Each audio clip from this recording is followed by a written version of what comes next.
No rumo do mundo de regeneração, de Valdo Franco, pelo espírito Manuel Filomeno de Miranda. Capítulo 12, aprofundando experiências em sua segunda parte. Continuando então a leitura do capítulo 12. Foi estabelecido que no próximo amanhecer realizaríamos uma reunião mediúnica especial para o atendimento de algumas dessas entidades sofredoras que necessitavam de enfrentar a justiça durante o engodo de serem aqueles que a aplicavam. Quando a noite chegou, coroada de astros refulgentes, fomos convidados a preparar a reunião, isto é, atrair os que se comunicariam à colocação de aparelhos próprios na prática da desobsessão e cuidados especiais com as duas médiuns, uma em cada plano da vida.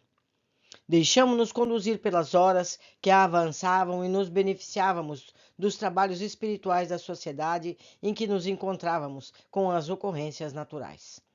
Meditava em silêncio absoluto. Somente a pobreza dos órgãos auditivos, a quietude, não é paralisia. Há movimentos incessantes em toda parte, porque a vida é realmente o milagre da movimentação. Lentamente e com segurança a noite avançou, e aos primeiros minutos do amanhecer estávamos todos na sala mediúnica, isso aqui no plano espiritual, meus amigos, por isso que é no amanhecer.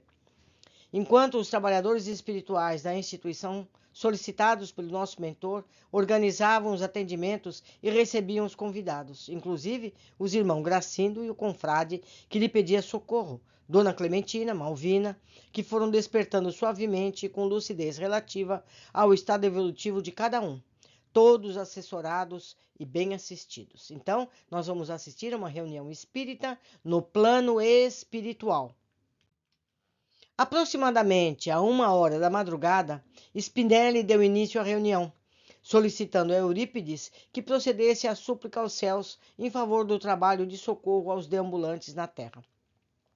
O apóstolo de Sacramento, ou seja, Eurípides Barçanufo, com a voz doce e mansa que o caracteriza, suplicou ajuda ao Senhor dos mundos, depois à Mãe Santíssima e, por fim, a Jesus, o Mestre todo amor, para que abençoasse o esforço de todos em favor da harmonia e do progresso das almas da humanidade. Ouvíamos suave melodia que bailava no ar entre as vibrações de paz e ternura que nos comoviam, quando escutamos vozes exaltadas e movimentação incomum na sala. Estavam entrando algumas entidades infelizes, trazidas pelos encarregados de conduzi-las. Uma delas chamou-me mais a atenção, porque se tratava de um anão, cujo semblante estava marcado por um rancor indispensável. Lutava bravamente para desvencilhar-se dos fluidos que os conduziam na direção de Malvina. Subitamente, sentindo a presença do espírito rebelde no seu campo áurico, a médium começou a agitar-se, movendo os braços, especialmente a cabeça em atitude de defesa, quando então explodiu uma voz rouquenha e agressiva. Trata-se de um traje, a armadilha com que se pretende esmagar-me. Não estou aqui por vontade própria e não posso admitir essa violência contra o meu livre-arbítrio. Eurípides, que se postara ao lado da médium, a vitalizava com o pensamento rico de amor, respondeu ao comunicante: Você tem alguma razão em reagir dessa forma, exatamente porque tem sido assim que você se utiliza para afligir aqueles a quem persegue. Não lhes respeita o livre-arbítrio e, através de artefatos diversificados, crucifica suas vítimas. Não vejo por que você se atreve a tomar a defesa de infelizes cujas existências atuais não dão ideia dos verdugos que são esses indivíduos que estão sobre os nossos cuidados. Ninguém tem o direito de realizar cobranças espirituais, como se a vida estivesse sujeita às paixões de cada criatura. O universo tem as suas leis vigorosas e dispõe de recursos para tudo regularizar sem a intromissão dos sentimentos humanos. Mas desejo recebê-lo com prazer e explicar que não se trata de uma violência à maneira como o trouxemos para este salutar diálogo. Somente está ocorrendo porque o caro irmão tem sido responsável por graves problemas na seara de Jesus Cristo, perturbando pessoas abnegadas e dedicadas à construção de um mundo melhor em saúde moral e respeito humano a tudo e a todos. Gostaria que nos informasse quais são os seus projetos e a razão por que se levanta em nome da divina justiça para regularizar questões que pertencem à vida e que, por si mesmas, na decorrência do tempo passado, já mereceram necessárias correções. Você diz isso, respondeu raivoso, porque não lhe padeceu a crueza, qual acontece entre mim e o seu protegido, esse miserável criminoso? Tenho vivido em situação de seranão desde há muito tempo e odeio a situação há muitos séculos. Chegou a minha hora de cobrança junto aos infames que se desgraçaram a existência, que me desgraçaram a existência. À medida que falava, suava um odor fedido que empestava o ambiente e chorava em convulsão de ódio, esmurrando o ar e deixando-se consumir em desespero. O benfeitor, sumamente compadecido, informou-lhe: o sofrimento é um processo de difícil purificação das misérias morais, a fim de que o espírito consiga recuperar a pureza inicial e para a qual está destinado. Certamente, razões que o irmão não considera geraram a necessidade do suplício para o seu autoencontro ou despertar do tesouro da consciência. Ninguém pode, no entanto, ser o cobrador das falhas e desgraças alheias, incidindo sempre em gravames para o futuro, como no caso em tela. O casal, sobre sua aguda perseguição, está inscrito nos códigos soberanos como devedores, e o tempo dispõe dos instrumentos próprios para o restabelecimento do equilíbrio e a edificação do bem. Se você pensa que poderá afligi-los e assim vingar-se, passado um momento da derrota de ambos, como você se sentirá? Que fará após vê-los tombar no vale terrível da amargura? A partir de então, você estará em curso na contabilidade como devedor. E essa roda não cessará enquanto o amor não iluminar, não balsamizar as feridas do padecimento. Já vai longe? Gritou revoltado o infeliz, quando fui hostilizado pelos criminosos que me destruíram. A Inquisição Espanhola foi instituída por Isabel de Castela e Fernando II de Aragão, com as suas próprias leis estabelecidas no Tribunal do Santo Ofício. Tinham como objetivo essencial as questões religiosas, porém as superstições, a ignorância do povo alargaram a sua chama devoradora a quaisquer situações que lhes pareciam heréticas ou demoníacas, quando não resultante de feitiçaria. Entre esses itens surgiram formas de perseguição cruel a ciganos, anões, como a todos os portadores de demônios ou aos próprios demônios assim nascidos. Os massacres dessa natureza multiplicaram-se em toda parte, chegaram à Espanha, prolongando-se até o século XIX, quando foram legalmente abolidos, mas não terminados. Naquele período infame, o valor do indivíduo era resultado do poder do dinheiro, das ligações entre a Igreja Católica e a coroa.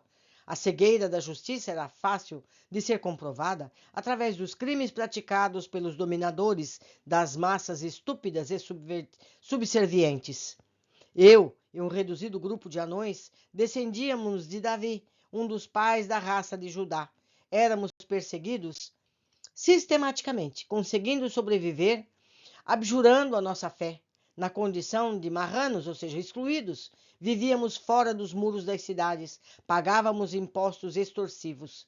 Periodicamente éramos expulsos para Portugal, onde concluíram as matanças para outras regiões da Ibéria e outros países que também nos perseguiam. No período de Carlos II, conhecido como enfeitiçado, por causa das suas deformidades, era terrível e a sua corte devassa e cruel. Entre os nobres havia um casal que se comprazia, agradando ao monstro, apontando judeus e inimigos de Deus, da coroa, em todo o lugar. Infértil, também tinham outros problemas que o maltratavam, inclusive a fala. Não se entendia quase, em razão do queixo projetado para a frente, fruto espúrio de casamentos incestuosos. Numa das perseguições, a esposa também da nobreza ficou encantada comigo. Miniatura de gente, conseguiu praticamente fazer-me seu escravo.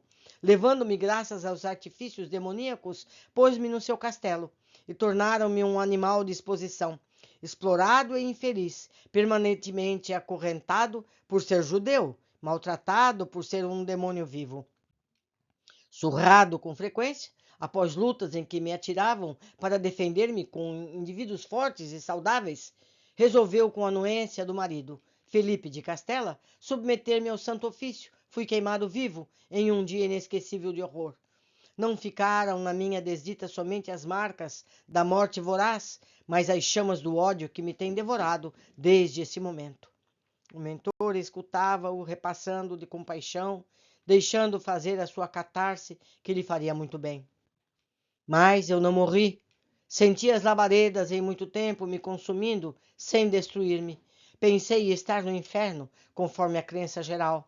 Constatei-o depois de socorrido por um grupo chamado Justiceiros, que me ofereceu socorro na sua comunidade, também uma forma de inferno, onde seria recuperado e guardaria a ocasião para a revanche, para a vingança, bem amadurecida. Ele narrava com expressão de angústia e desespero incomuns, gerando um ambiente de espontânea compaixão.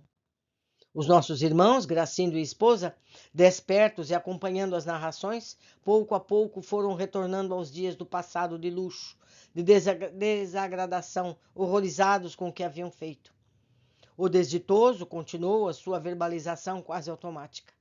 Nesse interim, tomei conhecimento das reencarnações como mecanismo de justiça e presídio de resgate ou caminho de libertação.